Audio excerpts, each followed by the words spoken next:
વડોદરાનો અવાજ ન્યૂઝમાં આપનું સ્વાગત છે। સમાચારમાં વાત કરીએ તો વડોદરા શહેરના દુકાનોની હરાજી કર્યા બાદ દુકાનો ના મળતા ગુજરાત હાઉસિંગ બોર્ડ ઓફિસ પર સૂત્રોચ્ચાર કરી હોબાળો મચાવ્યો હતો, જેને પગલે ગુજરાત હાઉસિંગ બોર્ડના એક્ઝિક્યુટિવને રજૂઆત કરવામાં આવી હતી, પરંતુ અધિકારીઓ દ્વારા કોઈપણ જાતની વાતો ના સાંભળતા ઉગ્ર વિરોધ થયો હતો અને અધિકારીઓએ રજૂઆત બાદ જણાવ્યું હતું કે અમારે ગાંધીનગર જવું પડે તેવું કહી છૂટા થઈ ગયા હતા, જેને લઈને દુકાનદારોએ ઉગ્ર વિરોધ કર્યો હતો। સાથે જ ગુજરાત પ્રદેશ પ્રમુખ આમ આદમી પાર્ટીના નેતા વિરેન્દ્ર રમીને સાથે રાખી ગુજરાત હાઉસિંગ બોર્ડ ખાતે સૂત્રોચ્ચાર કરી વિરોધ દર્શાવ્યો હતો અને જો આગામી સમયમાં દુકાનોનું નિવારણ નહીં આવે તો ગાંધી ચિંધ્યા માર્ગે આંદોલન કરવામાં આવશે તેવી રજૂઆત ગુજરાત હાઉસિંગ બોર્ડને અધિકારીઓને કરવામાં આવી હતી।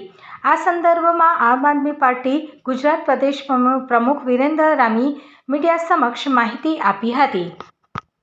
ગુજરાત હાઉસિંગ બોર્ડ દ્વારા ગોરવા ફેઝ 5 ની અંદર 49 જેટલી દુકાનની હરાજી કરવામાં આવી।